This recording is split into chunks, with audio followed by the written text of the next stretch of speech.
Assalamualaikum warahmatullahi wabarakatuh. Alhamdulillah wa syukrillah ala kulli nikmatillah. Salawat dan salam kita curahkan kepada baginda Rasulullah sallallahu alaihi wasallam.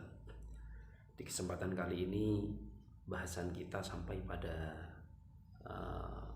kelas 12 SMA SMK dalam bab ketentuan mawaris ya. Di pertemuan sebelumnya sudah kami sampaikan, kami ulas sedikit. Mawaris itu adalah tata cara hukum pembagian harta yang ditinggalkan oleh seseorang yang telah meninggal kepada ahli warisnya. Ahli waris itu berarti orang yang ditinggal meninggal dan berhak untuk menerima harta warisan. Nah, pemirsa sekalian, bahwasannya di dalam ketentuan hukum mawaris itu diatur secara rigid di dalam Islam. Yang dimaksud dengan mawaris itu tentu adalah harta dari orang yang telah meninggal. Kalau orangnya masih hidup, itu namanya bukan warisan. Kalau diberikan sebagai hadiah, itu namanya hibah ya. Kalau kemudian diberikan kepada suatu lembaga untuk pengembangan atau kepada perorangan sekalipun untuk dijalankan, dinafkahkan di jalan Allah, ini namanya wakaf ya. Di dalam hal ini waris murni sebagai harta yang ditinggalkan, baik itu berupa harta bergerak maupun tidak bergerak. Harta bergerak seperti contoh misalnya mobil, kendaraan, ataupun mungkin badan usaha. Harta yang tidak bergerak seperti tanah, bangunan, ataupun aset-aset yang lain yang bisa dihitung sebagai harta benda. Nah, pemirsa dimanapun berada, orang meninggal itu tentu apabila meninggalkan harta, maka itu adalah hartanya menjadi hak dari ahli warisnya. Sedangkan untuk orang yang tidak punya harta benda, begitupun ahli warisnya juga mewarisi terhadap apa-apa yang menjadi tanggungan secara adami ya. Oleh karena itu, harta warisan itu akan dibagikan, boleh dibagikan kepada ahli warisnya setelah orang yang meninggal itu dibebaskan dari hakul adami terhadap harta yang ia tinggalkan. Semisal ada seseorang fulan meninggal dunia dengan jumlah harta tertentu, maka kemudian harta tertentu tersebut boleh dibagi waris, di hakul waris oleh ahli warisnya setelah harta tersebut dikurangkan atau dikurangi untuk melunasi atau menutupi dari tanggungan-tanggungan hakul adami yang dimiliki oleh waris atau orang yang telah meninggal tersebut. Nah, apabila itu sudah dilakukan, maka bolehlah yang namanya waris itu dilakukan. Ada orang yang berhak mendapatkan warisan dari seorang yang telah meninggal dunia tersebut dengan beberapa syarat ya. Di antara syarat-syaratnya ada syarat-syarat mendapatkan harta warisan itu diantaranya tidak adanya penghalang ya. Tidak adanya penghalang, yang kalau ada penghalang namanya mahjub. Tidak adanya penghalang untuk mendapatkan warisan. Apa penghalang-penghalang itu? Diantaranya mungkin ada pewaris yang lebih dekat, ada pewaris yang utama. Pewaris utama itu siapa sih? Rata-rata kalau kita ketahui di dalam suatu rumah tangga itu kan ada suami, ada istri, ada anak. Nah, maka dalam hal ini misalnya seorang suami meninggal, maka meninggalkan seorang istri, meninggalkan anak-anaknya, sebenarnya seorang saudara dari ayah yang meninggal itu tadi sebenarnya juga memiliki garis mawaris, berhak mendapatkan warisan, akan tetapi orang ini mahjub namanya, terhalang. Terhalang kenapa? Karena orang yang meninggal tadi masih sudah punya istri, istri juga sudah punya anak, ya, dari anak-anaknya sendiri, maka yang namanya paman, yang namanya saudara dari orang yang meninggal tadi itu namanya mahjub, terhalang. Nah, orang yang terhalang seperti ini ya sudah tidak mendapatkan warisan lagi, ya. Kecuali orang tersebut tidak punya istri, tidak punya anak, maka saudaranya itu yang berhak untuk mendapatkan warisan. Kemudian yang kedua, kematian seseorang yang memberikan warisan itu, ya. Jadi kalau orangnya masih hidup, ini tidak berhukum waris. Katakan masih sakit misalnya. Masih sakit, masih ada, udah langsung dibagi warisan, itu belum, ya. Itu namanya bukan warisan. Kalau dibagi dalam keadaan masih hidup namanya hibah, ya, pemberian, ya. Kalau hitungannya adalah pemberian, maka di situ ada unsur ikhlas dan tidak. Nah, maka ini adalah hak murni dari orang yang masih punya harta. Katakan saya punya harta, kemudian saya berikan kepada anak-anak saya, baik laki-laki maupun perempuan, saya bagi sesuai rata misalnya, tidak menghitung dengan cara mawaris, itu namanya hibah, pemberian. Maka itu sah-sah saja selama itu masih hidup, pemilik harta yang memberikan itu masih hidup. Tapi kalau pemberi hartanya itu sudah meninggal, maka di situ pengaturannya adalah dalam konteks mawaris. Nah, atau semisal begini, orang dianggap meninggal atas vonis pengadilan misalnya. Ada seseorang, satu keluarga punya tinggalan harta, bapaknya ini melaut misalnya, udah bertahun-tahun tidak pulang, dengan ikhtiar dicari kemana-mana tidak ketemu, koleganya ditanya juga nggak tahu, dengan anggapan bahwasannya wah jangan-jangan bapak saya ini meninggal di tengah laut atau tenggelam atau bagaimana. Maka kemudian kalau sudah dinisbatkan seperti itu, divonis seperti itu oleh pengadilan misalnya, dianggap meninggal, dianggap wafat, maka hartanya boleh langsung dihukum waris.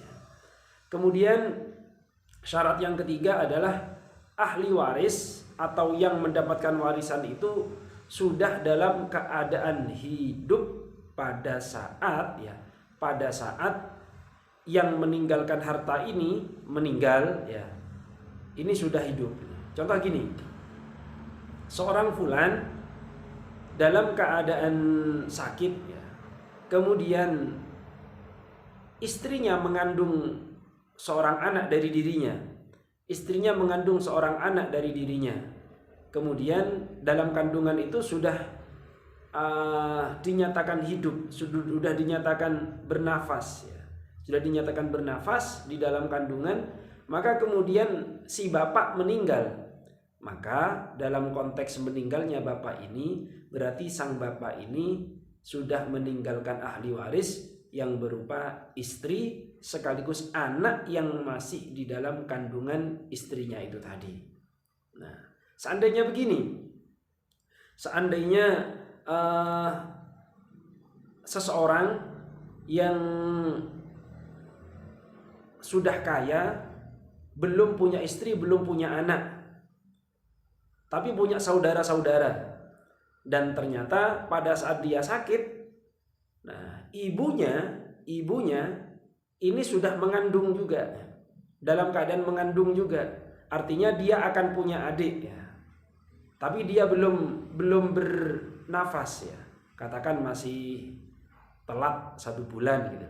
Ternyata seseorang ini meninggal. Nah, pada saat meninggal, maka salah satu pewaris dari harta yang ia tinggalkan adalah saudara-saudaranya. Maka saudara yang berhak mendapatkan warisan dari saudara yang meninggal itu adalah saudara yang saat itu sudah hidup. Saudaranya yang masih di dalam kandungan dari ibunya, yang di situ belum ada nafas itu, katakan baru 1 bulan misalnya, itu nanti tidak mendapatkan hitungan warisan dari saudaranya yang telah meninggal tersebut, ya. Nah, itulah syarat-syarat mendapatkan warisan, diantaranya adalah tidak adanya penghalang yang menyebabkannya mahjub atau terhalang. Kemudian seseorang yang meninggalkan harta itu adalah orang yang telah meninggal atau wafat. Kemudian yang ketiga adalah ahli waris atau orang yang mewarisi harta, yang diwarisi harta itu sudah dalam keadaan hidup. Kemudian siapakah ahli waris itu? Ahli waris itu ada 3 macam. Ada 3 sebab yang membuat orang menjadi ahli waris. Yang pertama adalah karena nasab. Nasab itu adalah hubungan darah atau keturunan. Bisa anak, cucu, saudara, bapak, ibu. Nah, ini adalah contoh dari ahli waris yang disebabkan nasab. Kemudian ada ahli waris yang disebabkan musyaharah, dikarenakan pernikahan, yaitu akad nikah yang sah yang menghalalkan hubungan suami istri walaupun suami istri tersebut belum melakukan pergaulan tubuh. Baru menikah beberapa jam, belum sempat dukhul, belum sempat kumpul, lah kok meninggal ya. Ini dalam hukum waris sudah berhak untuk mendapatkan warisan. Nah, kemudian ada juga sebab yang lain, yaitu wala. Wala itu siapa sih? Wala itu apa? Seseorang yang memerdekakan budak, baik itu budaknya laki-laki maupun perempuan. Kemudian sang budak ini meninggal. Nah, posisi meninggalnya sang budak yang telah dimerdekakan itu sudah menjadi kaya, katakan punya harta benda, dan tidak meninggalkan ahli waris, tidak punya ahli waris. Maka seorang wala atau yang memerdekakan budak tersebut tadi berhak mendapatkan warisan dari budak yang ia merdekakan sebelumnya. Pemirsa dimanapun berada, begitu juga ada diatur di dalam Islam orang yang sebenarnya berhak mendapatkan warisan, tapi kemudian dihalangi tidak mendapatkan warisan, bahkan tidak boleh mendapatkan warisan. Ada sebab-sebab seseorang yang mestinya mendapatkan warisan akan tetapi kemudian tidak mendapatkan warisan. Di antaranya yang pertama adalah kekafiran. Kerabat yang muslim tidak dapat mewarisi hartanya kepada kerabatnya yang kafir. Dan juga kerabat yang kafir tidak berhak memberikan warisan atau mendapatkan warisan dari yang muslim. Hal ini sebagaimana sabda Kanjeng Nabi, orang kafir tidak mewarisi orang muslim dan orang muslim tidak mewarisi orang kafir. Apabila dalam satu keluarga ayahnya meninggal dalam keadaan Islam, ya keluarga itu Islam semua, ayahnya meninggal, maka salah satu anaknya murtad, ikut istrinya misalnya, istrinya keluar Islam, maka dia ikut keluar Islam. Anak yang kafir itu tadi tidak mendapatkan warisan dari ayahnya yang meninggal walaupun dia anaknya. Nah, ini jadi sebab kekafiran menyebabkan seseorang terhalang dan tidak mendapatkan warisan. Yang kedua adalah sebab melakukan pembunuhan. Pembunuhan yang dimaksud, jika pembunuhan dilakukan dengan sengaja, maka pembunuh tersebut tidak bisa mewarisi terhadap harta orang yang dibunuhnya. Contoh, ada seorang anak membunuh orang tuanya, naudzubillah ya. Seorang anak membunuh orang tuanya dengan catatan ingin segera mendapatkan warisan darinya. Justru ia melakukan pembunuhan itu dengan sengaja, maka itulah yang menjadi sebab dirinya justru akan terhalang dari mendapatkan warisan dari orang tuanya. Terus warisannya kemana? Kalau dia tidak memiliki ahli waris yang lain selain anaknya, maka masih bisa diukur. Ahli waris yang lain masih ada. Contoh misalnya, ada enggak orang tuanya? Ada enggak saudara-saudaranya yang lain? Ada enggak saudara dari orang yang dibunuhnya itu? Itu juga masih ada garis waris yang lain yang bisa dilakukan. Maka kemudian yang ketiga adalah perzinahan. Maaf nih, orang yang melakukan perzinahan dalam konteks anaknya yang walaupun itu anak biologis artinya memang tanaman sperma yang dilakukan oleh orang tersebut, kemudian dinikahinya, tapi dilakukan sebelum melakukan pernikahan, akhirnya hamil duluan, ya. Buah dari perzinahan kemudian menghasilkan anak, maka ini tidak memiliki hubungan waris sama sekali.